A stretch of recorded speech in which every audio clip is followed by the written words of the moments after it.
Miss Marple and Tragedy on the Winter Express. Welcome to Cafe Tales. Tonight's story begins. But before we dive in, welcome, dear listeners. I'm your host, Ailey, and it's such a joy to have you here tonight. Tell me in the comments, are you excited that winter is beginning, or do you prefer the warmer seasons? I read every single response, and I always enjoy hearing from you. And don't forget to subscribe to Cafe Tales for new mysteries every day. Now, let's begin tonight's tale. Chapter 1. Snow, Steam, and a Reserved Compartment. The snow had been threatening all afternoon, hanging over Much Benham like a gray willow blanket waiting to fall. By 4 o'clock, when the Winter Express was due to depart, it had begun in earnest. Fat, lazy flakes at first, then smaller, more determined ones that swirled past the gaslit platforms with increasing urgency. Miss Jane Marple stood beneath the station's iron and glass canopy, her sensible black coat buttoned firmly against the cold, watching the great locomotive as it hissed and steamed beside the platform. The brass fittings gleamed in the yellow gaslight, and she could hear the steady tick, tick, tick of cooling metal and the soft rush of steam heat beginning its journey through the pipes that would keep the passengers warm on their way to London. Are you quite sure you have everything, Jane, dear? Lady Bantry fussed beside her, adjusting her own fur collar against the bitter wind. Your ticket, your gloves. Oh, I do hope Dolly has that spare room properly heated. These London houses can be so drafty in winter. Perfectly sure, thank you, Dolly, Miss Marple replied with a gentle smile. And it will be delightful to spend a few days with my niece. One does appreciate the warmth of family and weather like this. The guard, a fussy-looking man with steel-rimmed spectacles and a clipboard held protectively under his arm, hurried past them along the platform. Ernest Bale, Miss Marple noted automatically. She had a habit of collecting names and faces, finding them as useful as other people found timetables. He was checking compartments with the methodical air of a man who took his responsibilities seriously, particularly regarding the foot warmers. That would be so essential on a night like this. All foot warmers accounted for, Mrs. Henderson, he called to the elderly lady climbing into the second-class carriage. Mind how you go now? These steps can be treacherous in the snow. Near the first-class carriages, a well-dressed gentleman was speaking urgently to a porter. Mr. Godfrey Leshmere, Miss Marple overheard, a textile buyer by his conversation, worried about catching his connection and anxious to secure a quiet compartment where he could rest during the journey. He was a man of perhaps 55, with the comfortable look of success about him, though tonight he seemed unusually agitated. I specifically requested privacy, he was saying to the porter. The reserved slip should have been placed hours ago. I cannot have interruptions. There are important documents to review before my morning appointment. The porter touched his cap apologetically. I'll see to it directly, sir. Compartment C in the front coach. Nice and quiet, just as you wanted. Miss Marple observed this exchange with the mild interest she brought to all human behavior. There was something in Mr. Lechmere's manner that suggested his need for solitude went beyond mere business considerations, though what that might be, she could not say. A young woman in a navy blue coat and black gloves passed quietly along the platform toward the second-class carriages. She moved with the unobtrusive efficiency of someone accustomed to making herself useful rather than noticed. A companion or housekeeper, Miss Marple judged. There was something familiar about her bearing, the way she kept her head slightly lowered, as if she preferred not to draw attention to herself. Mrs. Nora Vale, she heard someone call her. A widow, perhaps, or a spinster like herself, making her way in the world through service to others. I say, dreadful night for traveling, came a cheerful voice nearby. A man in his 30s carrying a large sample case and radiating the kind of determined optimism that marked him immediately as a traveling salesman, was chatting to anyone who would listen. Peter March is the name. Solid fuel warmers and haberdashery sundries. Can't complain about the weather when it's good for business, eh? Nothing like a proper English winter to make people appreciate a bit of extra warmth. He patted his sample case affectionately. Got some lovely little pocket hand warmers in here. Latest thing from Birmingham. Safe as houses. Burn for hours on just one tablet. Your lady wife would love one of these, I'll warrant. Miss Marple smiled at his enthusiasm. There was something endearing about such determined cheerfulness in the face of a brewing blizzard. A small, neat woman with gray hair hurried past, clutching a basket and what appeared to be a thermos flask. Miss Beatrice Snow, the porter had called her, a needlewoman from her careful, precise movements, and the way she held her possessions. The sort of person who would have packed her own cocoa for the journey, Miss Marple thought approvingly. There was something to be said for such practical foresight. The station master's whistle shrieked through the snowy air. All aboard. Winter Express to London Paddington, calling at Hollingford Halt and Hanbury Junction. Lady Bantry pressed Miss Marple's gloved hand.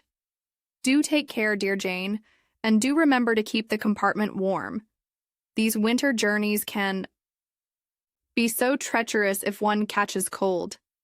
Miss Marple kissed her friend's cheek and made her way toward the second-class carriages. As she walked, she noticed Mr. Lechmere slip quickly into what was evidently his reserved first-class compartment. Through the window she could see him settling himself with obvious relief, pulling down the blind halfway, enough to ensure privacy, while still allowing him to observe the corridor if necessary. The reserved slip on his door looked freshly written, the ink still dark against the white card.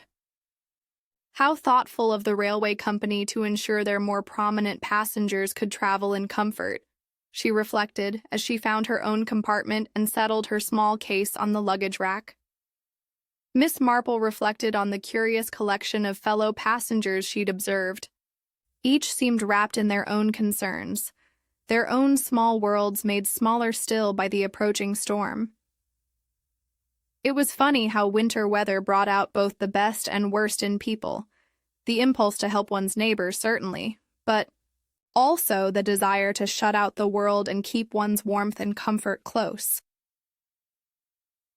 The locomotive's whistle gave a final mournful call, and with a great exhalation of steam and a grinding of wheels on rails, the Winter Express began its journey into the night. Outside the windows, the snow fell steadily now. Each flake caught briefly in the yellow pools of light from the carriages before disappearing into the darkness. Miss Marple settled back against the plush seats, listening to the rhythmic clack of wheels on rails and the gentle hiss of steam heat beginning its work through the brass pipes. It would be a long journey to London, but she had her knitting and a good book, and the compartment was already growing pleasantly warm. How fortunate they all were, she thought, to have such modern comforts to protect them from winter's bite. Chapter 2. The Window That Frosted on the Inside. The Winter Express had settled into its steady rhythm, wheels clicking over the joints in the rails with the hypnotic regularity that so often lulled passengers into drowsiness on long evening journeys. Miss Marple had finished 2 inches of her knitting, a pale blue cardigan for her great-nephew's newest baby, when the train began to slow with a prolonged hiss of brakes and steam. Through her compartment window, she could see they were approaching Hollingford Halt, though the platform was barely visible through the thickening snow. The flakes had grown smaller and more vicious, driving almost horizontally across the beam of the locomotive's headlamp. What had been a picturesque winter scene an hour ago was rapidly becoming something more sinister. The train came to a complete stop with a final shudder of carriages coupling together. Miss Marple looked at her watch. They were running nearly 10 minutes late already, and this was only their first scheduled stop. She could hear voices calling through the snow, the sound muffled and indistinct, and presently saw the guard, Mr. Bale, walking briskly along the platform with his lantern swinging. Other passengers were stirring in the corridors now, sliding compartment doors to peer out at the delay. The young salesman, Mr. March, emerged from his compartment with his habitual cheerfulness, apparently undimmed. "Bit of a hold-up, eh?" he said to no one in particular. "Still, can't blame the railway for the weather. Makes you grateful for a warm carriage and a proper roof over your head." Miss Marple smiled politely and returned to her knitting, but she found herself listening to the sounds from the corridor with more attention than usual. Perhaps it was the enforced intimacy of strangers sharing a confined space, or simply the fact that with nothing else to occupy one's mind, the smallest details became magnified in importance. She could hear Mrs. Vale's quiet voice asking someone about the delay, and Mr. Beale's reassuring response that they would be moving again presently.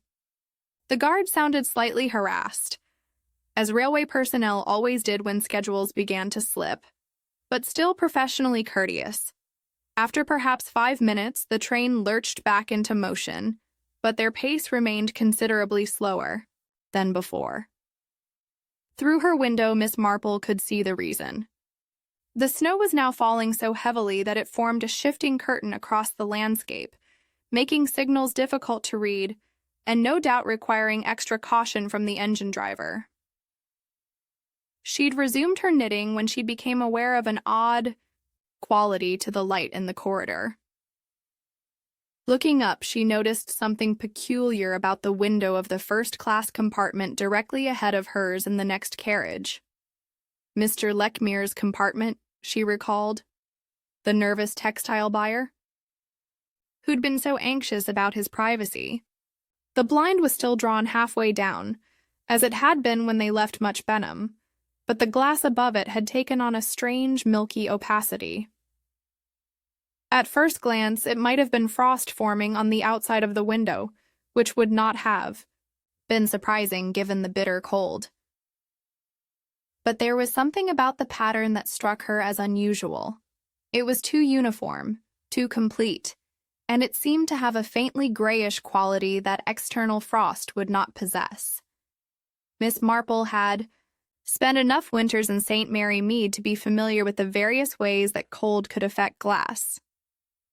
Windows frosted from the outside in delicate fern patterns, irregular and beautiful. Windows that frosted on the inside did so differently, more completely, more evenly, because the warm, moist air of the interior condensed against the cold glass in a uniform film.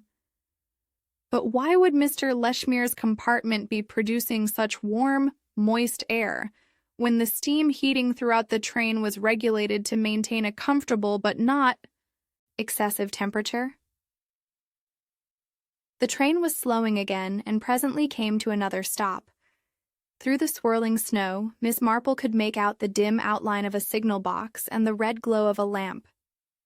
They were at Hanbury Cutting, she realized, a notorious spot where trains often had to wait for frozen points to be cleared or signals to be adjusted. Mr. Beale appeared in the corridor again, this time moving with more obvious urgency.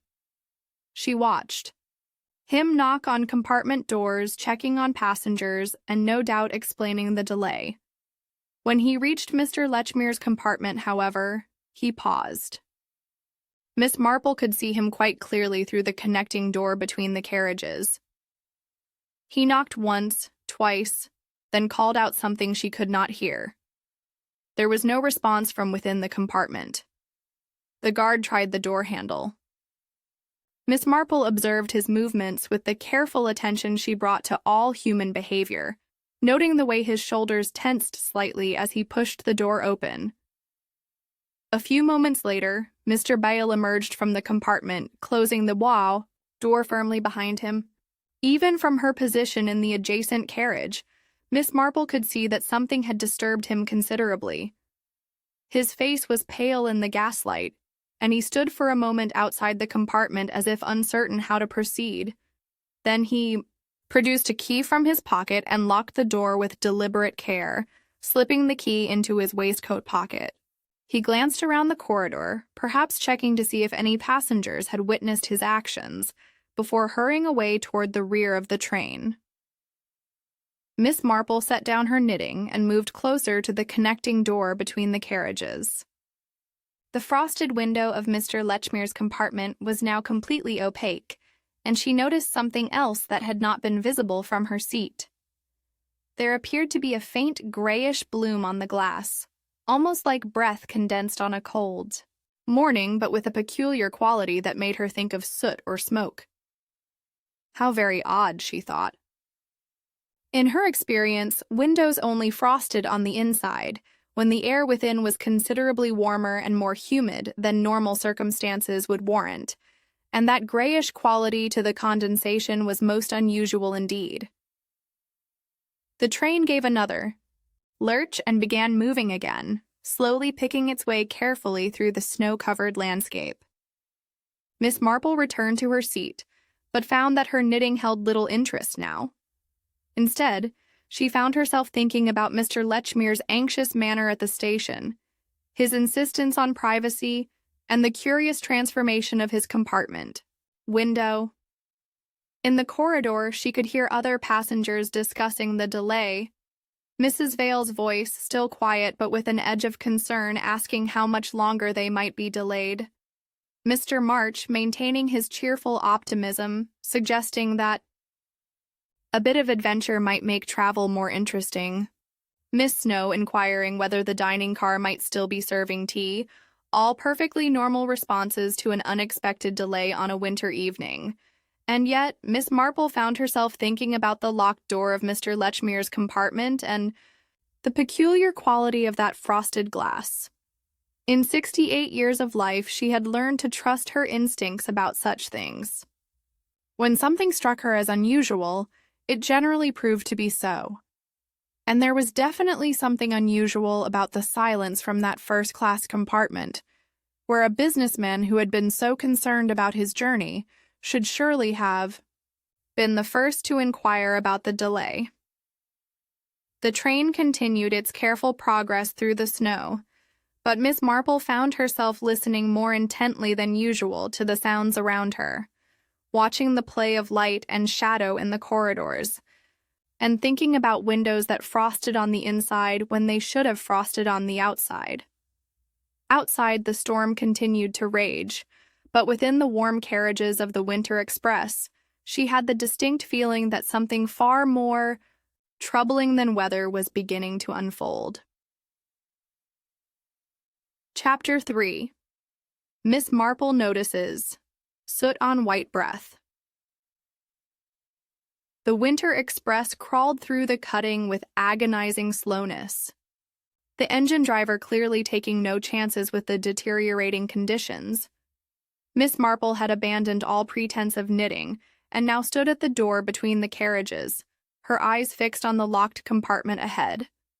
The grayish bloom on the frosted glass had become more pronounced, and in the shifting gaslight of the corridor, it seemed to pulse with an almost organic quality. She had seen similar marks before, in the vicarage chimney when the flue needed cleaning, or on the windows of cottages where the fires had been burning badly.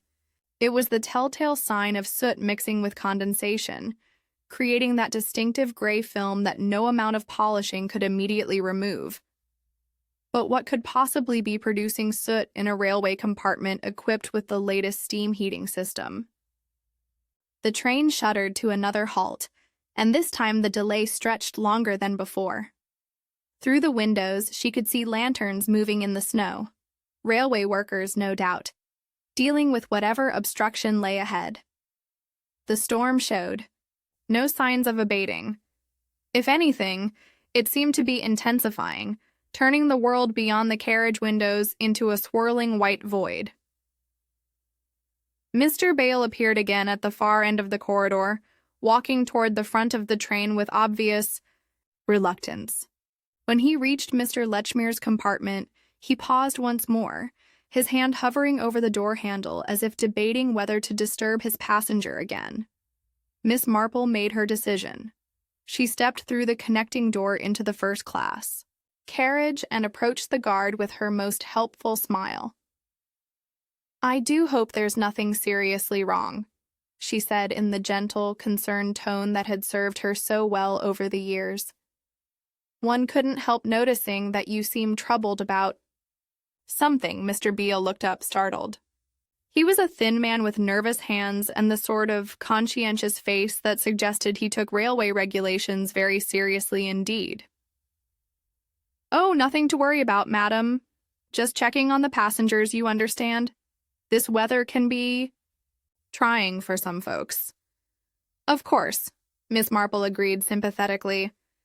"Though I couldn't help observing that this particular passenger hasn't responded to your inquiries. I do hope he's not been taken ill." The guard's face betrayed him completely. "Well, as to that..." He glanced around the empty corridor, then lowered his voice. "Truth is, madam, the gentleman appears to be sleeping very soundly indeed. Won't wake for love nor money." "How concerning," Miss Marple murmured, moving slightly closer to the compartment window. In weather like this, one would think the delays might rouse even the soundest sleeper. From this closer vantage point, she could see more clearly through the frosted glass. The compartment appeared to be filled with a warm, stagnant atmosphere that had completely misted the windows from within, but it was the quality of that misting that caught her attention. The way it seemed to contain tiny dark particles, like dust motes suspended in still air, except these particles had settled against the glass in patterns that spoke of something heavier than mere moisture. "Mr. Beale," she said quietly, "might I suggest that you check on your passenger once more? The air in that compartment looks rather thick." "The condensation?" he asked. "Notice how it's not clear, as one would expect from simple breath or warmth. There's a grayish quality to it, rather like..." She paused delicately. "Rather like what one sees when a chimney needs sweeping." Mr. Beale's eyes widened slightly. "Soot?" "Perhaps we might take another look," Miss Marple suggested gently. The guard produced his key with trembling fingers and unlocked the door. As it swung open, a wave of warm, stuffy air rolled out into the corridor, carrying with it a smell that was not quite right. Not the clean warmth of steam heating, but something more complex and troubling. Mr. Lechmere sat in the corner seat exactly as Miss Marple had seen him settle himself at Much Benham Station. His head rested against the plush upholstery, his eyes closed, his breathing so shallow as to be almost imperceptible. His gloves lay neatly on his knees, and his traveling coat remained buttoned. He looked for all the world like a man who had simply dozed off during the journey. But he did not look like a man who could be easily awakened. "Sir," Mr. Beale called softly, then more loudly, "Mr. Lechmere, sir." There was no response. Miss Marple noticed that the compartment's ventilator had been slid firmly shut, and that the air inside felt oppressively warm, despite the bitter cold outside. The brass heating pipe that ran along the skirting glowed with gentle warmth, but nothing more than usual. "How odd," she murmured, stepping carefully into the compartment. "One would hardly expect such stuffiness with the heating system working normally." Her eyes swept the small space methodically. The window blind remained exactly halfway down, just as it had been when Mr. Lechmere had first entered the compartment. His newspaper lay folded beside him, unread. A small leather portfolio rested on the opposite seat, apparently untouched. But there, beneath the seat where he sat, something caught her attention. A small metal object, partially hidden in what appeared to be a knitted covering of gray wool. It was roughly cylindrical, about the size of a large thermos flask, and it seemed to be ticking very faintly, so faintly that she might have imagined it. "Mr. Byle," she said carefully, "what exactly is that under the seat?" The guard bent to look, his face growing pale. That appears to be a foot warmer, madam." But he straightened up, clearly agitated. "But I didn't issue a foot warmer to this compartment. I'm certain of it. I keep a strict count, you see. Every foot warmer issued gets marked down. Everyone returned gets marked off." Miss Marple knelt carefully beside the mysterious object. The knitted covering, a cozy, she supposed one might call it, was indeed made of gray wool, though the workmanship was not of the finest quality. Through the gaps in the wool she could see that the metal container beneath was not of standard railway issue. It lacked the proper stampings, and the fill plug was entirely wrong. More troubling still, when she leaned closer, she could detect the faintest trace of an unusual smell clinging to the wool, something medicinal and sharp that reminded her of winter chest remedies. Peppermint and camphor mixed together. "One is tempted to shut vents in a draught," she said quietly, more to herself than to the increasingly nervous guard, "and to add just one more little comfort when the official heating seems insufficient." She rose to her feet and looked once more at Mr. Lechmere's still form. His face had a peculiar quality in the gaslight, not the healthy flush of warmth, but something more troubling. The color was wrong somehow, though she could not immediately put her finger on what was amiss. "Mr. Bale," she said decisively, "I think you must lock this compartment again and allow no one to enter until we reach Paddington. And I think you must send word ahead to have a doctor meet the train." The guard stared at her. "A doctor, madam? But surely the gentleman is merely—" "I'm afraid," Miss Marple said gently, "that the gentleman may be considerably more unwell than he appears. The air in this compartment is not quite what it should be, and that object under the seat is certainly not what it purports to be." She stepped back into the corridor, breathing deeply of the cleaner air. Behind her, Mr. Beale took one last troubled look at his unresponsive passenger before reluctantly closing and locking the door once more. "Heart trouble, do you think?" he asked hopefully.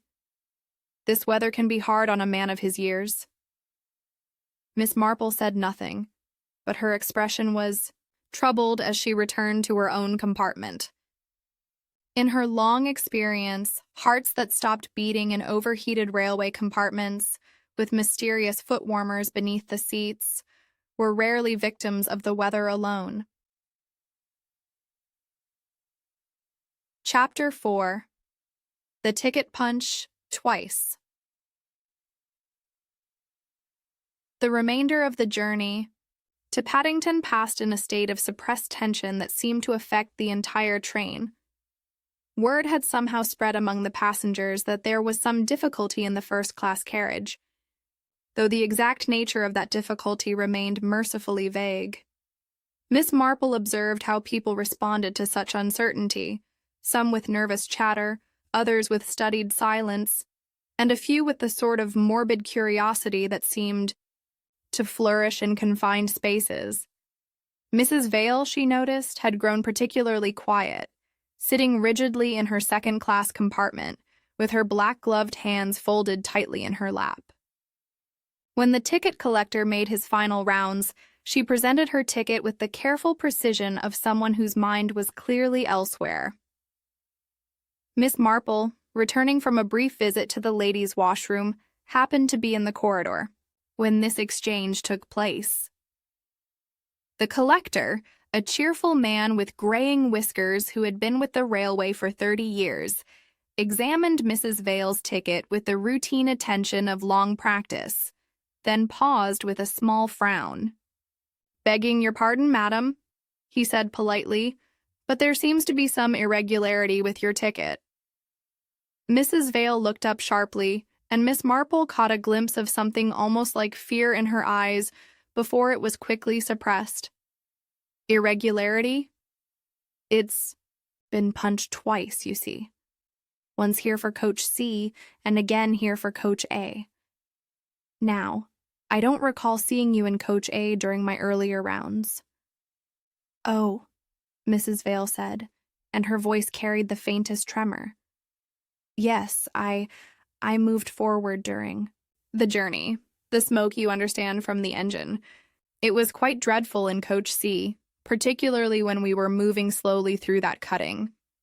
I asked someone, I believe it was the guard, about moving to a compartment with better ventilation. The ticket collector nodded, understanding. Ah, yes. The wind does play tricks in weather like this, blowing the smoke back along the train. Should have mentioned it when I came through Coach A, though. Regulations, you understand? Of course, Mrs. Vale murmured. I'm sorry if I've caused any confusion. Miss Marple found this exchange curiously interesting.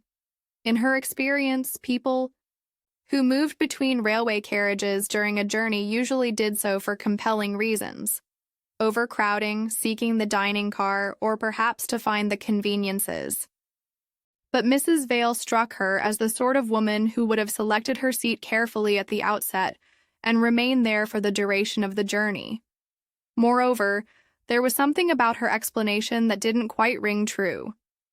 The Winter Express, being a relatively short evening service, generated far less smoke than the great long-distance trains, and the weather tonight, while certainly challenging, had been blowing the snow across the tracks rather than back along the carriages. As they finally approached the outskirts of London, Miss Marple positioned herself where she could observe the other passengers without appearing to do so. Mr. March remained his buoyant self, chatting to anyone who would listen about the adventure of traveling in such dramatic weather. Miss Snow sat quietly with a basket and empty thermos, looking tired but not particularly troubled. But Mrs. Vale continued to sit with that peculiar rigidity, her gloved hands never moving from their position in her lap, her eyes fixed steadily ahead, as if she was steeling herself for some unpleasant ordeal. The great locomotive finally wheezed to a stop beneath the soaring iron and glass roof of Paddington Station, and immediately the platform came alive with activity. Porters hurried forward with their barrows. Passengers began gathering their belongings, and somewhere in the distance, Miss Marple could hear the authoritative voices of railway police making inquiries about the delayed train. Mr. Beale appeared in the corridor, looking considerably more harassed than when they had departed Much Benham. Behind him walked two men in the distinctive uniforms of the railway police, followed by a third man in civilian clothes, whose bearing immediately marked him as someone of authority. Miss Marple recognized him with a small internal sigh. Inspector Slack of the local constabulary. A man of energetic incompetence who had crossed her path on several previous occasions. He had the sort of aggressively confident manner that often concealed a fundamental uncertainty about how to proceed in complex situations. Right then, Inspector Slack announced to the corridor at large, "Nobody leaves this carriage until we've had a chance to speak with you all. Purely routine, you understand, but there's been an incident that requires investigation." The passengers exchanged glances, and Miss Marple noted how each person's face revealed their character under stress. Mr. March looked genuinely puzzled but willing to cooperate. Miss Snow appeared worried but determined to be helpful. Mrs. Vale, however, had gone quite pale, and her hands had tightened perceptibly in her lap. "Now then," Inspector Slack continued, producing a notebook with considerable ceremony, "we'll start with the simple matter of where everyone was seated during the journey. Just to get things clear, you understand." He began with Mr. March, who cheerfully confirmed that he had remained in Coach C throughout the journey, demonstrating his sample case to anyone who showed interest, and never venturing into the other. carriages except once to visit the gentleman's convenience. Miss Snow similarly confirmed that she had stayed in her second-class compartment in Coach B, though she mentioned warming her thermos near the heating pipe in the corridor when the train had been delayed at the cutting. When Inspector Slack reached Mrs. Vale, she repeated her explanation about moving from Coach C to Coach A to escape the smoke. "I found the atmosphere quite unbearable," she said in her quiet voice. "The guard was very helpful in explaining how to find a compartment with better ventilation." "And when exactly did this move take place?" Slack asked, pencil poised. "During the delay at Hanbury Cutting," Mrs. Vale replied promptly, "when the train was stopped and people were opening doors to look out at the snow. I took the opportunity to gather my things and move forward." Miss Marple found herself studying Mrs. Vale's face with increased attention. There was something about the woman's manner, not exactly dishonest, but carefully controlled, as if she were reciting an explanation she had rehearsed. Inspector Slack muttered, making notes. "And you spoke to the guard about ventilation, you say?" "Yes," Mrs. Vale confirmed. "I explained that I was troubled by drafts. They give me earache, you see, and he told me how to slide the ventilator shut properly." This detail struck Miss Marple as particularly interesting. If Mrs. Vale was so concerned about drafts that they caused her physical discomfort, why had she chosen to move carriages during a blizzard? And why, having found a compartment with better ventilation, would she immediately ask about shutting the ventilator? Inspector Slack seemed satisfied with these explanations, but Miss Marple found herself thinking about the double punch ticket and the curious timing of Mrs. Vale's movement between carriages. In her experience, when people's actions didn't quite match their explanations, there was usually a very good reason for the discrepancy. As the questioning continued, she found herself watching Mrs. Vale with a sort of patient attention she had learned to apply to puzzling situations. There was definitely something about the woman that didn't quite fit together: her quiet manner, her careful explanations, and most particularly the way she kept her black-gloved hands so rigidly controlled in her lap, as if she were afraid of what they might reveal if she allowed them to move freely. The double punch ticket, Miss Marple reflected, was the sort of small detail that most people would overlook entirely. But in her experience, it was precisely such small details that often proved most illuminating when one took the trouble to consider what they really meant. Chapter 5. The Foot Warmer That Wasn't Issued. Inspector Slack had commandeered a small office near the platform for his interviews, and it was there that the true peculiarity of the evening's events began to emerge. Miss Marple, having been questioned briefly about her own observations, had been asked to remain available while the inspector continued his inquiries. She settled herself on a wooden bench outside the office, her knitting bag in her lap, and found that the thin partition walls allowed her to follow the proceedings with remarkable clarity. Mr. Byle was the first to be called for detailed questioning, and his testimony proved most illuminating indeed. "Now then, Mr. Byle, Inspector." Slack's voice carried clearly through the door. "Tell me about these foot warmers of yours. I understand you keep careful track of them." "Oh, yes, sir. Most particular about it, I am." The guard's nervous voice was even more pronounced now that he faced official questioning. "Every foot warmer issued gets written down in my book. Everyone returned gets marked off. Have to be careful, you see. They're expensive items, and passengers sometimes forget to return them at journey's end." "And how many did you issue for tonight's journey?" 7 in total, sir. All to second-class passengers as usual. First-class carriages have the newer heating pipes. Don't generally need the foot warmers unless specifically requested." "Did Mr. Lechmere specifically request one?" "No, sir, he did." "Not most particular about that, I am. Because when I found him in that state, I thought immediately about the heating, but there was no foot warmer issued to compartment C in coach A. I'd have remembered. Miss Marple heard the rustle of papers, presumably Inspector Slack consulting his notebook. But there was a foot warmer in his compartment. Yes, sir, and that's what troubles me. Soon as I saw it, I knew it wasn't one of ours. Wrong shape, wrong fittings, and no company stamp. We get our foot warmers from Hartwell and Sons. Been using them for 15 years. This one was different. Entirely. In what way different? Well, sir, the metal was thinner for one thing, and the fill plug was completely wrong. Our foot warmers have a standard screw fitting, but this one had a sort of cork arrangement, most irregular. And the wool covering, we don't provide those. Passengers sometimes bring their own cozies to keep the metal from burning through stockings, but this one looked homemade. There was a pause during which Miss Marple could hear Inspector Slack making energetic notes. And you're absolutely certain you didn't issue this particular foot warmer? Certain as I can be, sir. I've brought it with me if you'd like to examine it. Miss Marple heard footsteps, then a metallic clanking sound as the mysterious object was presumably placed on the inspector's desk. Came Slack's voice after a moment.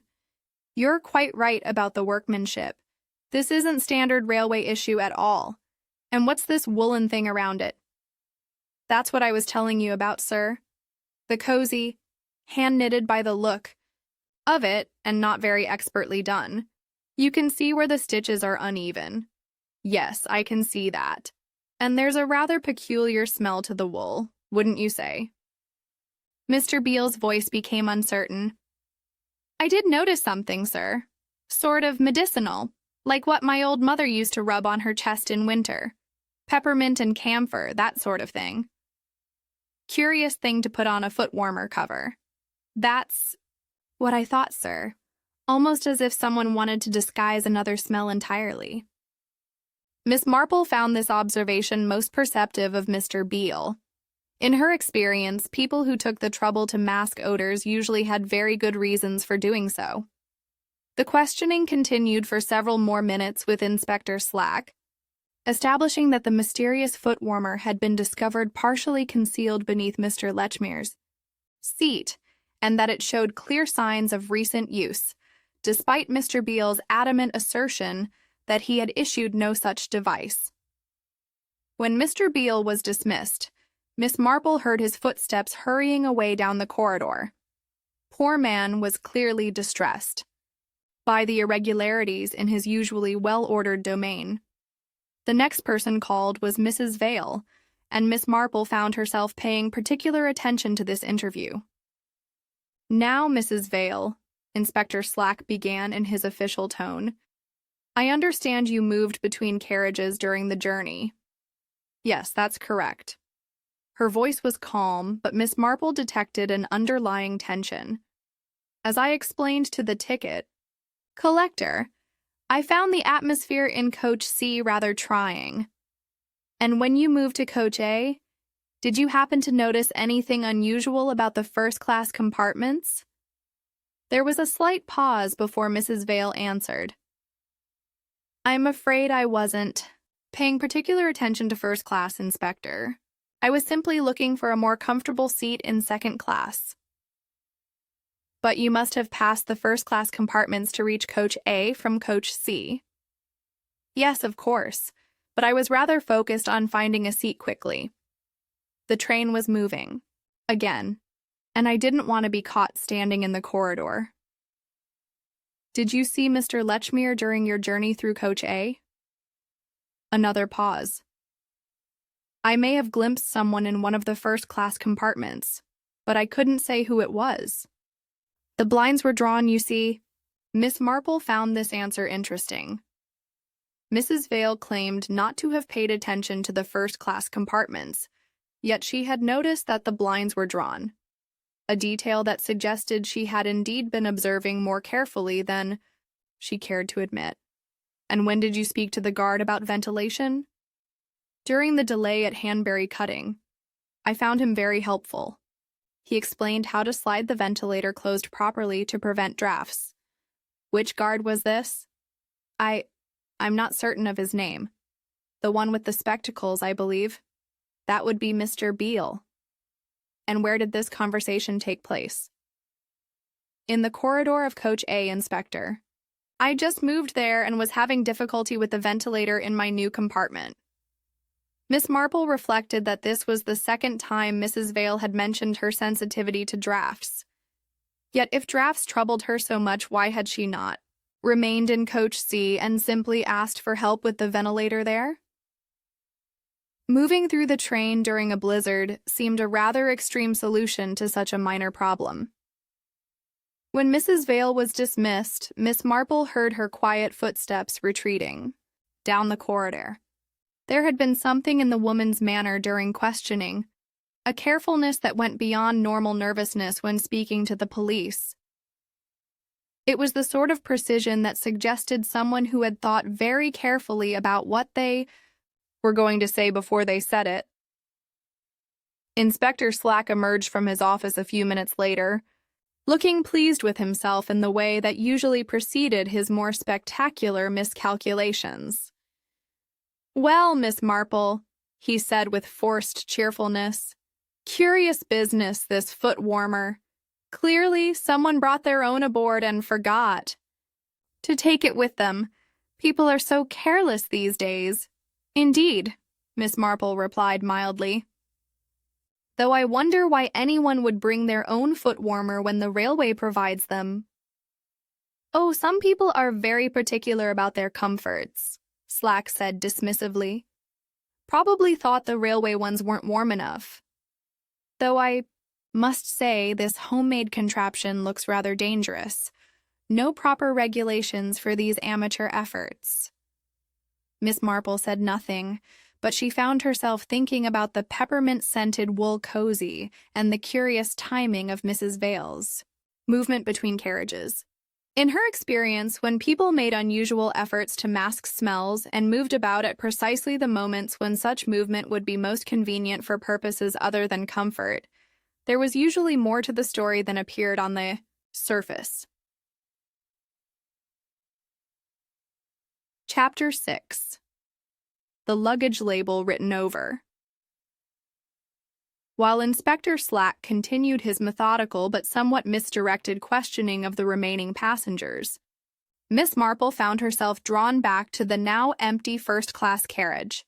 The railway police had finished their initial examination of Mr. Lechmere's compartment, and she was able to persuade the constable on duty that a brief look around might prove helpful to the investigation. "Just to see if there's anything the gentleman might have overlooked," she explained with her most grandmotherly smile.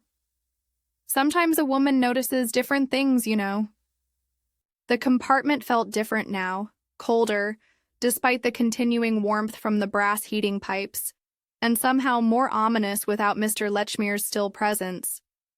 The mysterious foot warmer had been removed, leaving only a faint depression in the carpet where it had rested beneath his seat. Miss Marple examined the door carefully, noting that the reserved slip was still firmly attached. Something about the handwriting struck her as familiar, though she could not immediately place where she might have seen it before. The lettering was neat, but unpracticed, the sort of careful script that suggested someone unaccustomed to writing formal notices. As she leaned closer to examine the slip more carefully, she noticed something that made her pause. There appeared to be faint pencil marks beneath the inked writing, shadows of letters that had been erased but not quite completely eliminated.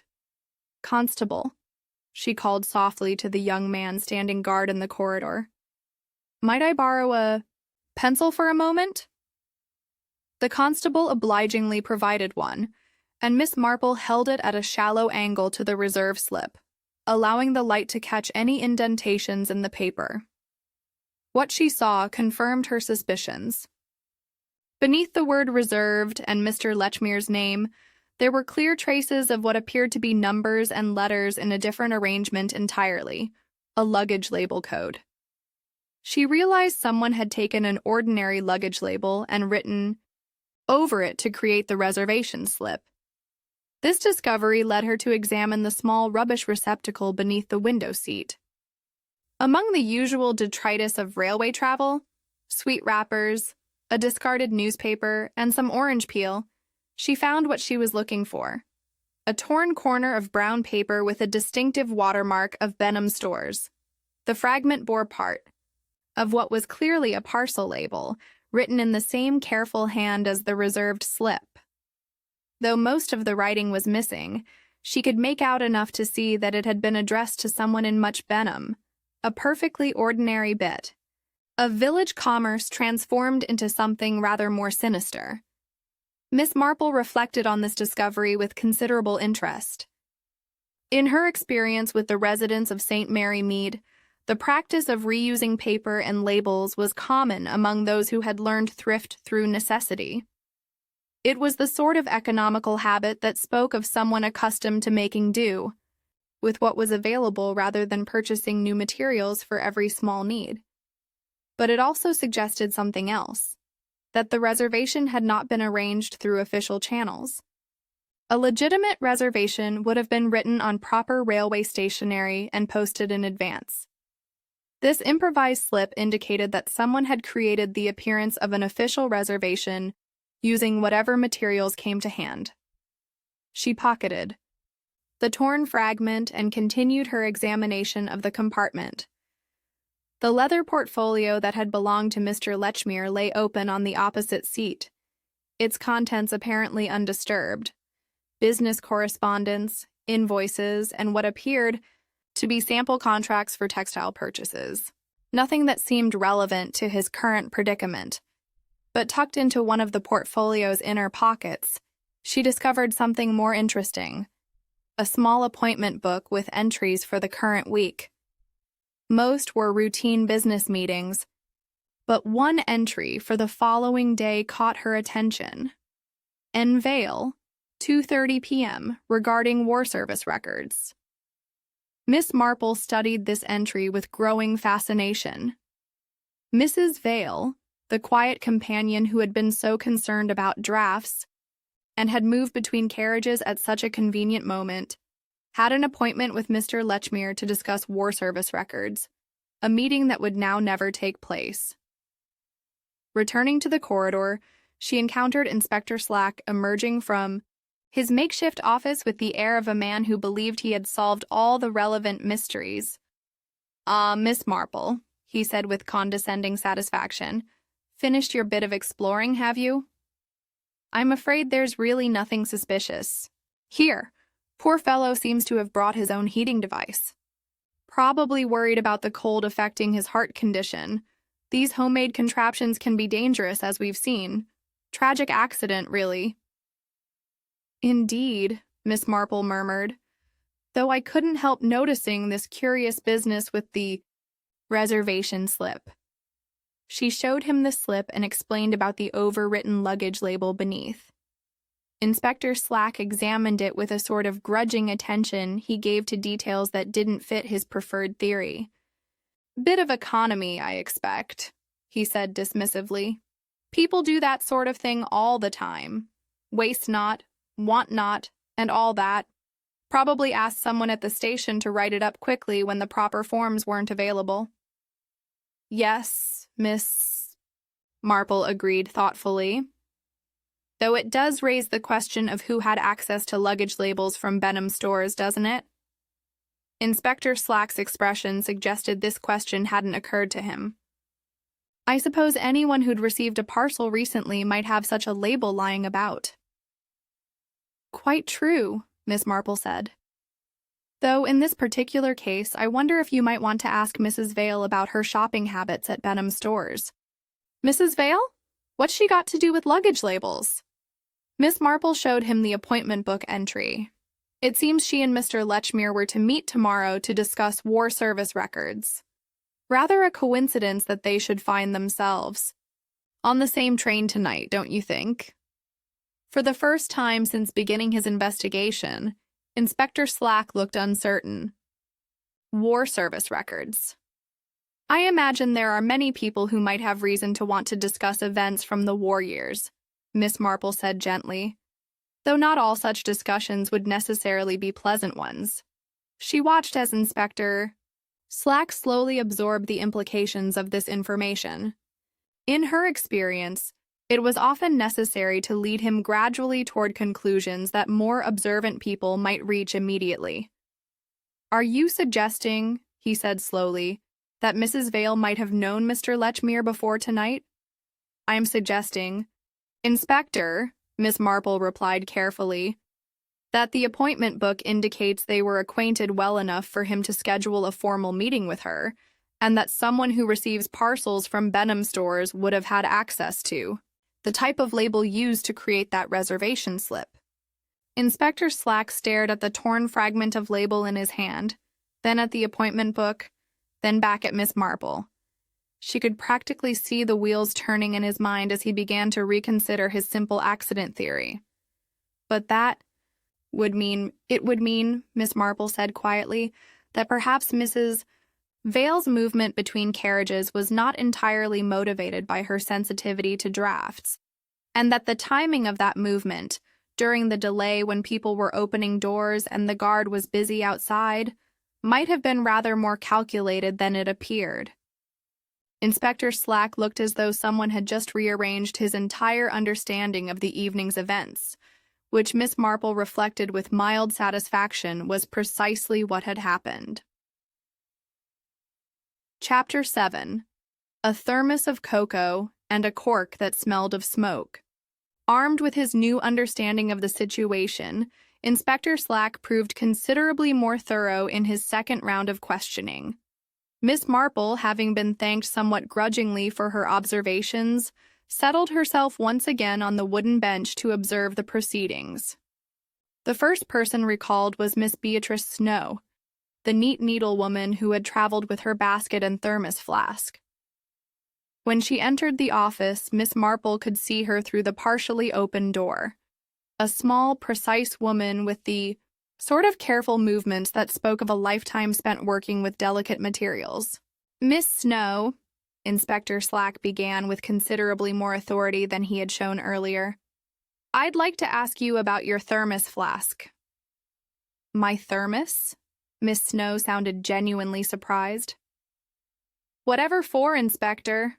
I always bring my own cocoa on evening journeys. So much more reliable than depending on the dining car, and considerably more economical." "Yes, quite. May I examine it, please?" There was a rustling sound as Miss Snow presumably opened her basket and produced the flask. Miss Marple heard the metallic clink as it was placed on the inspector's desk. "I see it's nearly empty," Slack observed. "Yes, I finished most of it during the journey. Such a cold night, and cocoa is so warming, though I'm afraid I had a bit of difficulty keeping it properly hot." "Oh? In what way?" "Well, when the train stopped at that cutting for so long, I noticed the cocoa had gone rather lukewarm. I thought perhaps if I warmed the flask a little near the heating pipe in the corridor it might help, but I'm afraid I was rather clumsy about it." "Clumsy how?" "I held it too close to the pipe, I think, and somehow managed to scorch the cork. Quite silly of me, really. I've used that flask for years without such mishaps." Miss Marple heard Inspector Slack moving about, presumably examining the cork in question. "This is quite badly scorched," he said after a moment. "Are you certain you held it near the heating pipe?" "Well, yes. Where else would I have held it? Though I suppose I might have been distracted by all the commotion outside. People were opening doors to look at the snow, and I was rather fascinated myself." "Miss Snow, these heating pipes don't burn hot enough to create this kind of damage to cork. This looks more like direct flame damage." There was a pause during which Miss Marple could practically hear Miss Snow's confusion. "Direct flame?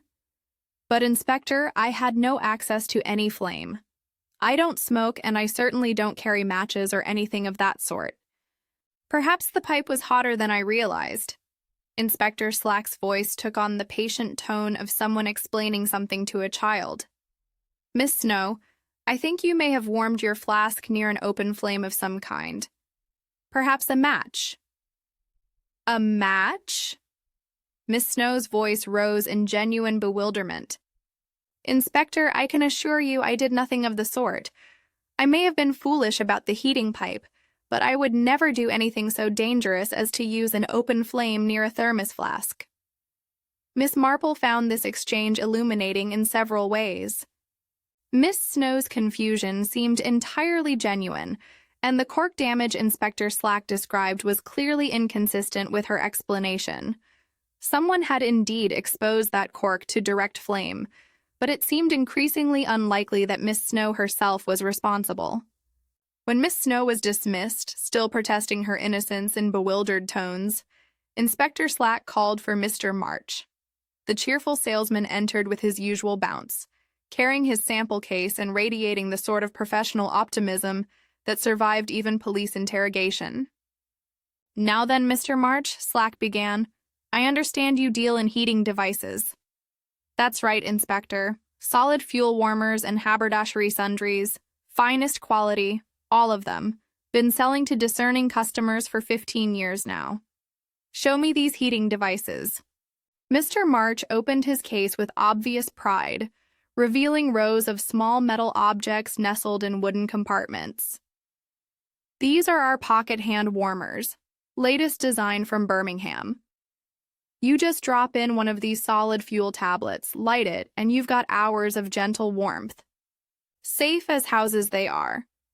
Miss Marple heard the clink of metal as Inspector Slack presumably examined the devices. And these fuel tablets, what exactly are they? Compressed charcoal with a binding agent. Burns clean and steady. No smoke to speak of. Perfectly safe for indoor use. Each tablet lasts about 6 hours depending on conditions.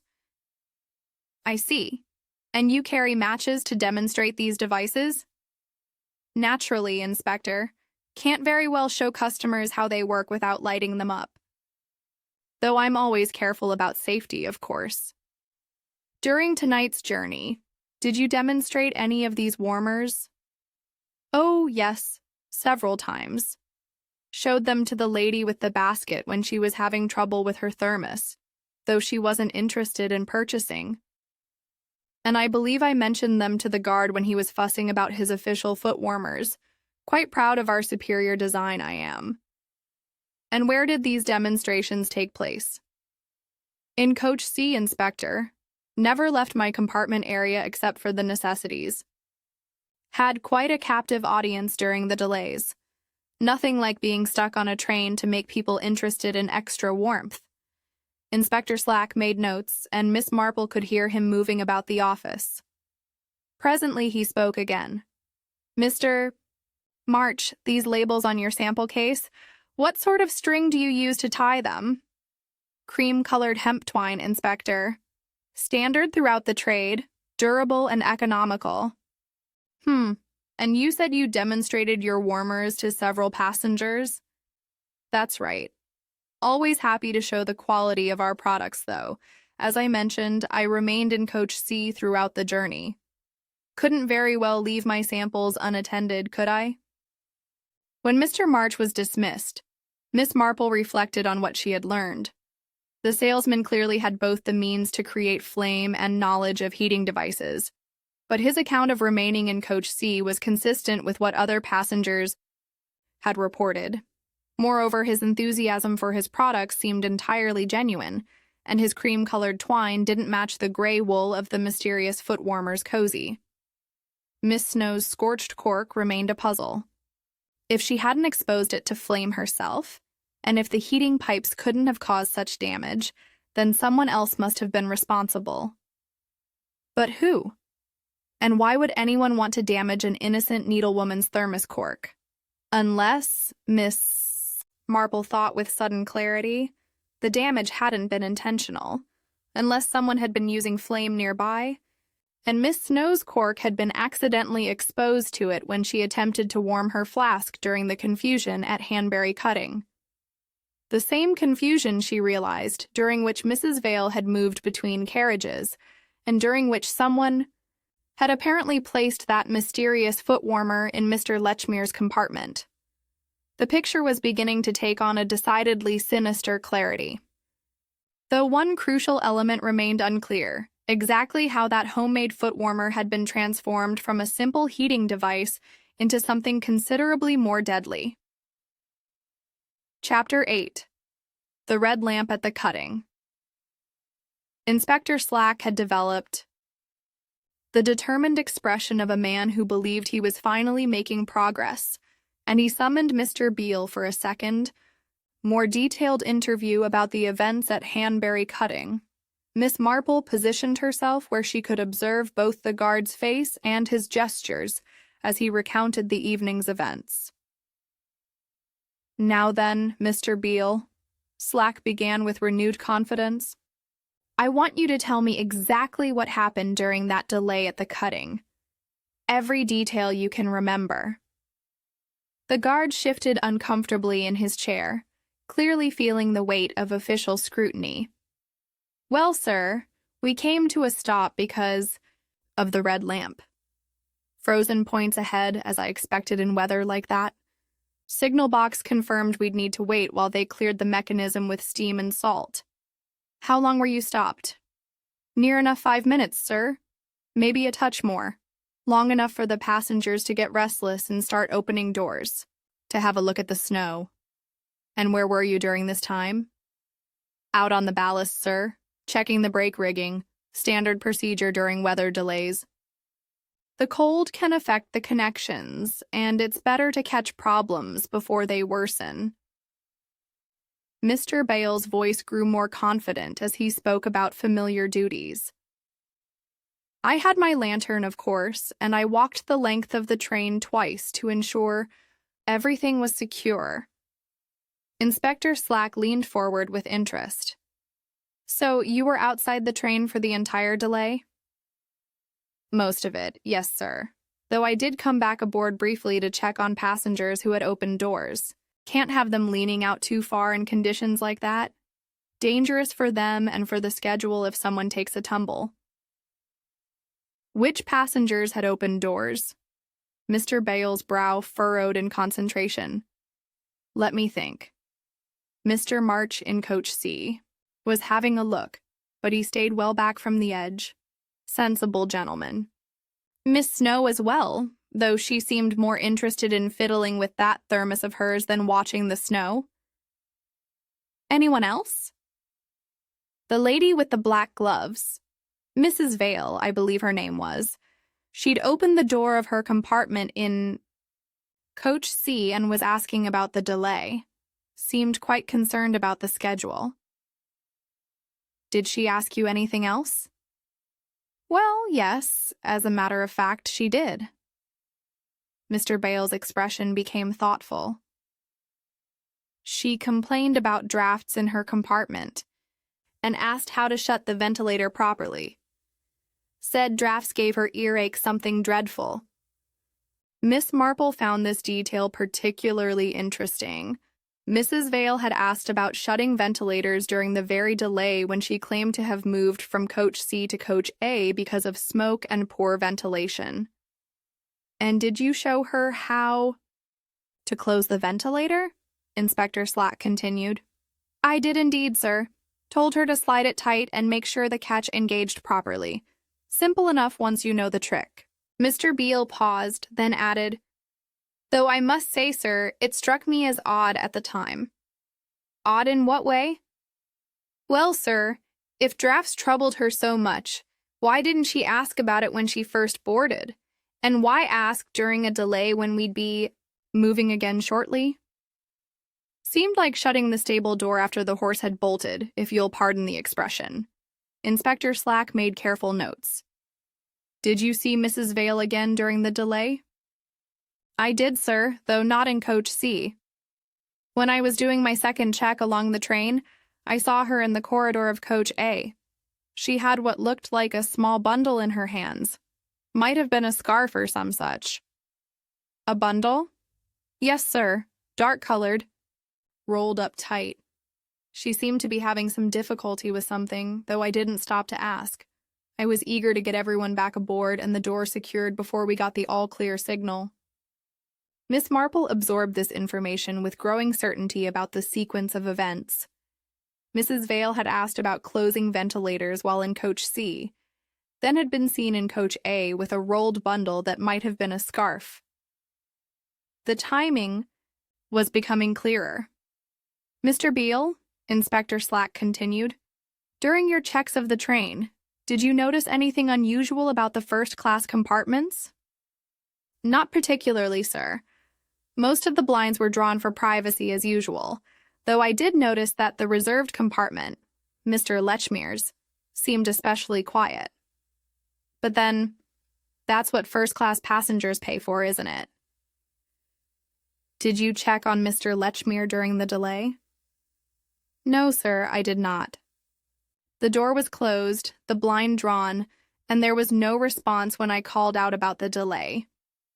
I assumed he preferred not to be disturbed. Mr. Bale's face grew troubled.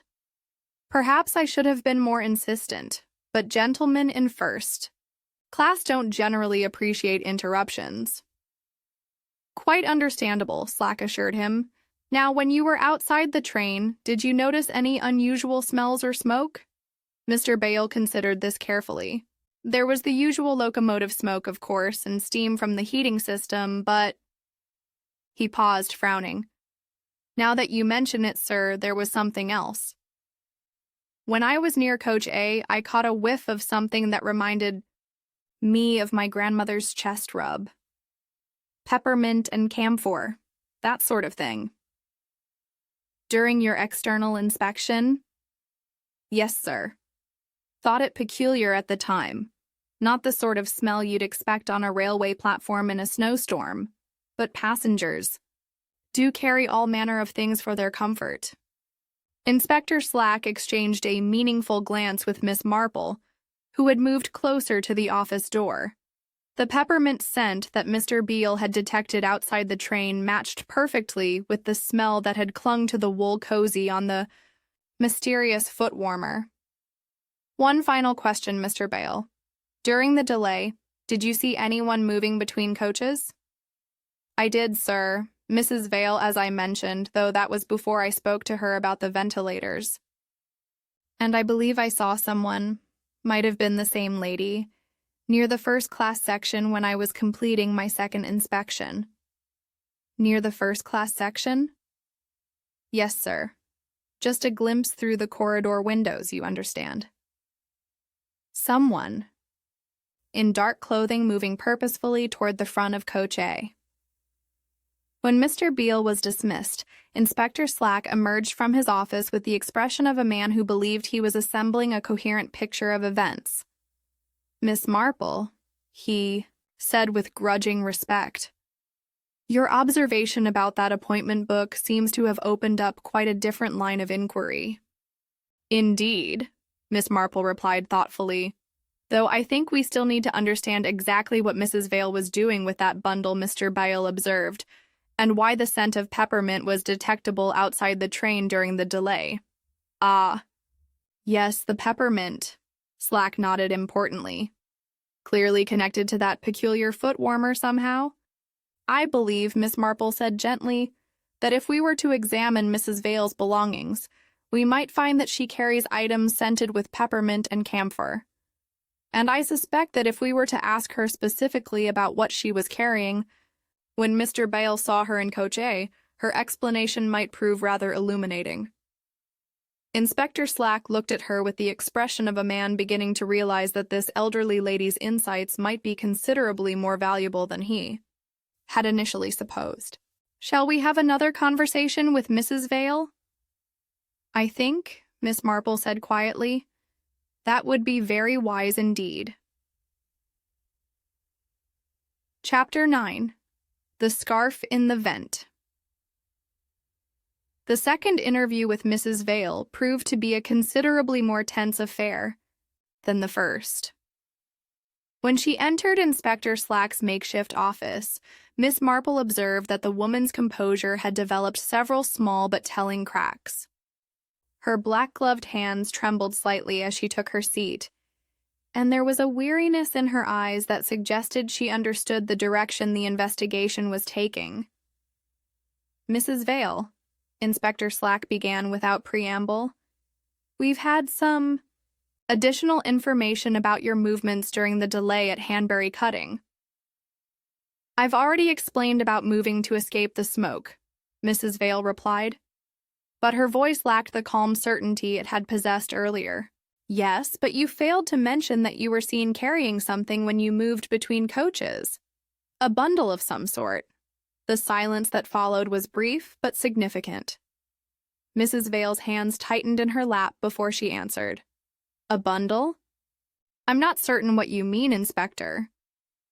"Mr. Beale saw you in Coach A with what appeared to be a rolled-up piece of fabric, dark-colored," he said. "Oh, that—" Mrs. Vale's relief seemed genuine. "My scarf, of course. I carry it for drafts. As I mentioned, the corridors can be quite cold during delays." She reached into her handbag and produced a dark wool scarf, which she placed on the desk between them. Miss Marple noted that it was neatly rolled and appeared to be made of the same gray wool as the mysterious footwarmer's cozy, though of finer quality. "This scarf?" Inspector Slack asked. "Yes, Inspector. I always carry it when traveling in winter, essential for someone sensitive to cold air." Inspector Slack examined the scarf, and Miss Marple could see his expression grow more intent. "Mrs. Vale, would you mind if we return to Mr. Lechmere's compartment to verify something?" "Why would that be necessary?" "Simply to clarify a few details about the ventilation system." Mrs. Vale's face had grown pale, but she nodded with apparent reluctance. "If you think it will help." The small party, Inspector Slack, Mrs. Vale, Miss Marple, and the constable, made their way back to the first-class carriage. The compartment felt even colder now, and there was something almost spectral about the way the gaslight cast shadows across the empty seats. Inspector Slack positioned himself beneath the ventilator and examined it carefully. "Mrs. Vale, you mentioned asking about how to close this ventilator properly." "Yes, that's correct." "And yet," Slack said, reaching up to manipulate the sliding mechanism, "this particular ventilator appears to be somewhat stuck." Miss Marple watched as he struggled briefly with the device before it finally moved. As it did, something small and gray fluttered to the floor of the compartment. "How curious," Slack murmured, bending to retrieve what appeared to be a strand of wool. "This seems to have been caught in the mechanism." Mrs. Vale said nothing, but Miss Marple observed that she'd grown even paler. "Constable," Slack continued, "might I borrow your torch for a moment?" The young man obligingly handed over his weapon, and Inspector Slack used it to probe carefully within the ventilator opening. After a moment of searching, he managed to extract something that made Mrs. Vale gasp audibly. It was a wisp of gray, wool, unmistakably similar to both the scarf she carried and the cozy that had covered the mysterious footwarmer. But this piece was different. It carried the same sharp scent of peppermint and camphor that had clung to the cozy. "Mrs. Vale," Inspector Slack said quietly, "would you care to explain how this came to be lodged in Mr. Lechmere's ventilator?" The woman's composure finally cracked completely. I don't know how it could have gotten there." Miss Marple stepped forward gently. "My dear," she said in her kindest voice, "I think you do know.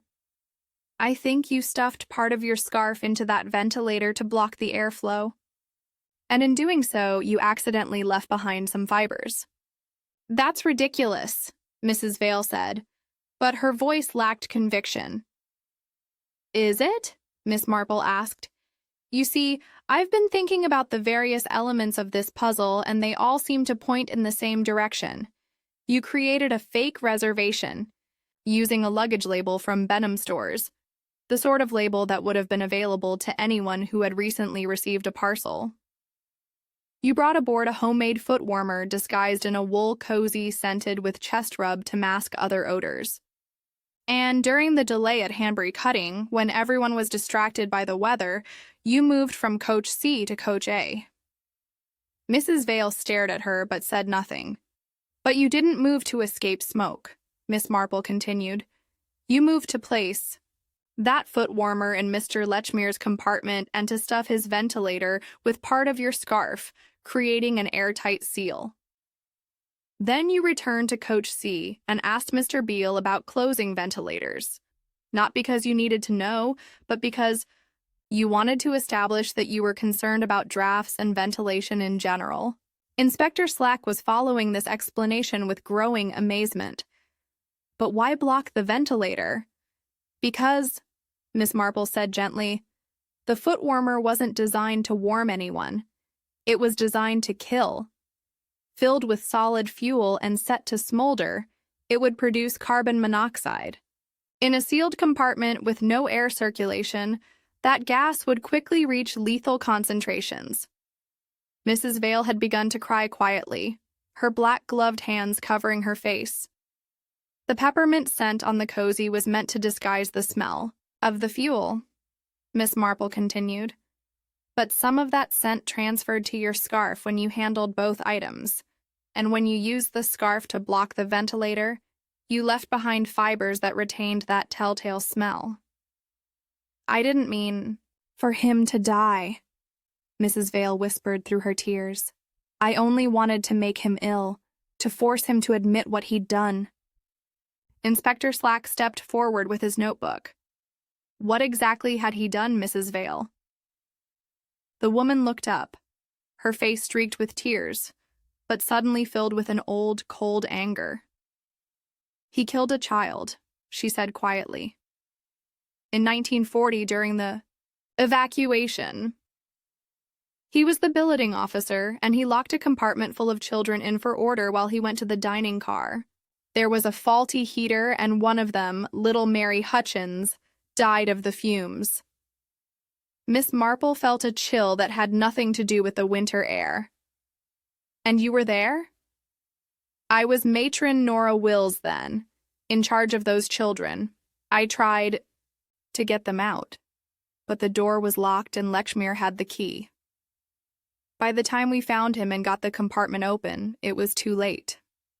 Her voice broke. The official report called it misadventure. Lechmere's name was kept out of it entirely. He went on to prosper, selling the very same sort of woolen comforts that should have kept those children safe. But tonight you decided to take justice into your own hands, Inspector Slack said. Mrs. Vale nodded miserably. I'd been trying to get him to meet with me, to discuss what really happened. When I learned we'd be on the same train, I thought if I could make him experience what little Mary had experienced, perhaps he'd finally confess. But the compartment became too airtight, Miss Marple observed sadly. Winter made the seal too effective. I never intended murder, Mrs. Vale said desperately. I checked on him during the journey, but the blind was drawn and I couldn't see clearly. I thought he was just sleeping. It wasn't until we reached Paddington that I realized. Inspector Slack closed his notebook with a snap that sounded unnaturally loud in the small compartment. Mrs. Nora Vale, I'm arresting you for the murder of Mr. Godfrey Lechmere. As the constable stepped forward with handcuffs, Miss Marple found herself thinking about the long chain of events that had led to this moment, a wartime tragedy covered up and forgotten by all except those who had lived through it. A woman who had carried that winter's grief like an icicle in her heart for 14 years. And finally, on another winter night, a reckoning that had gone tragically wrong. Outside the train windows, the snow continued to fall, blanketing London, in the same pristine white that had covered so much darkness and sorrow. Chapter 10. Evensong and the Hand Behind the Cozy. 3 days later, Miss Marple sat in the comfortable sitting room of her niece Dolly's London house, watching the steam from her teacup drift upward in the pale afternoon light. The events of that terrible winter evening seemed almost dreamlike now, though she knew that for Mrs. Vale, now being held in Holloway pending trial, the nightmare was far from over. "I still don't quite understand how you knew," Dolly said, settling herself in the chair opposite with her own cup. "I mean, everyone else seemed to think it was simply a tragic accident with that heating device." Miss Marple set down her cup and regarded her niece with the patient expression she reserved for explaining complex matters to well-meaning people. "My dear, it was really a question of paying attention to the small details that didn't quite fit together properly." She rose and moved to the window where she could see the railway line that carried trains to and from the western counties. Even now, a locomotive was passing in the distance, trailing its plume of white steam across the gray winter sky. "You see," she continued, "the first thing that struck me as odd was that window in Mr. Leshmere's compartment. It had frosted on the inside rather than the outside, which suggested that the air within was considerably warmer and more humid than it should have been. Then there was that grayish quality to the frost, exactly like what one sees when soot mixes with condensation. But surely that could have been from the train's heating system? That's what I thought initially, but the railway steam heating produces clean, dry heat through those brass pipes. It doesn't create the sort of moist atmosphere that would cause such frosting." Miss Marple returned to her chair. "No, something else was producing both heat and combustion gases inside that compartment." Dolly frowned. "The foot warmer?" "Precisely, but not an official railway foot warmer. Those are carefully regulated and safe. This was a homemade device designed to smolder rather than provide clean heat. When I saw that gray wool cozy with its peppermint scent, I realized someone had taken considerable trouble to disguise both the appearance and the smell of what was essentially a small furnace." "But how did you know it was Mrs. Vale?" Miss Marple picked up her knitting. The pale blue cardigan was nearly finished now, and resumed her careful stitches. Several things pointed in her direction. The fake reservation slip had been made from a Benham store's luggage label, and Mrs. Vale lived in much Benham. Her ticket had been punched twice, indicating movement between coaches at precisely the time when such movement would have been most useful for someone placing that device. She paused to examine her work before continuing. But most telling of all was her appointment with Mr. Lechmere the following day to discuss war service records. That suggested a connection between them that went far beyond casual acquaintance. "The poor woman," Dolly murmured, "carrying that guilt and anger for so many years." "Yes," Miss Marple agreed sadly, "though I'm afraid her method of seeking justice was deeply flawed. You see, she had clearly planned this quite carefully, but she made several crucial errors." "What sort of errors?" "Well, for one thing, she underestimated how effective her seal would be. She used her scarf to block the ventilator completely, thinking she could control the amount of gas that built up in the compartment. But in winter weather, people naturally close things more tightly than they realize. The compartment became essentially airtight." Miss Marple set down her knitting and moved to poke the fire, sending sparks dancing up the chimney. Then there was the matter of the wool fibers. She was careful to use a different type of wool for the cozy than Mr. March used for his sample. Labels. But she didn't realize that handling both the scarf and the cozy would transfer the peppermint scent between them. When she stuffed the ventilator, she left behind fibers that carried that telltale smell. And the peppermint was meant to hide the smell of the fuel. Exactly. Burning charcoal produces a distinctive odor that might have alerted other passengers. The chest rub scent was meant to mask it, but it also served to connect the various elements of her plan when Inspector Slack finally began to examine them properly. Dolly shook her head. "It's remarkable how you saw all these connections." My dear, it's simply a matter of understanding that people's behavior usually follows patterns, even when they're trying to be deceptive. Miss Marple resumed her seat. Mrs. Vale's sensitivity to drafts, for instance, that was genuine enough, but she used it as cover for her real purpose. She asked Mr. Beale about closing ventilators, not because she needed to know, but because she wanted to establish her concern about air circulation in general. But surely there were other suspects. That salesman with his heating devices, or even the needlewoman with her thermos? Miss Marple smiled gently. Mr. March certainly had the knowledge and materials to create such a device, but he never left Coach C during the crucial period. Several passengers could verify his presence there. As for Miss Snow, her scorched cork was actually evidence of innocence rather than guilt. How so? Because it showed she had been near someone else's flame, not that she had been using flame herself. When Mrs. Vale lit the fuel in her device during the confusion at Hanbury Cutting, poor Miss Snow was trying to warm her thermos nearby and accidentally exposed the cork to the flame. She was quite truthful about not understanding how it had become scorched. Dolly was quiet for a moment, absorbing these explanations. What will happen to Mrs. Vale now? That's for the courts to decide, Miss Marple replied, though I suspect her counsel will argue that she never intended murder, that she meant only to make Mr. Lechmere ill enough to confess to his wartime actions. The tragedy is that her desire for justice became twisted into something far darker. She picked up her knitting again, the needles clicking softly in the quiet room. You know, Dolly, this whole affair reminded me of something our rector once said about revenge.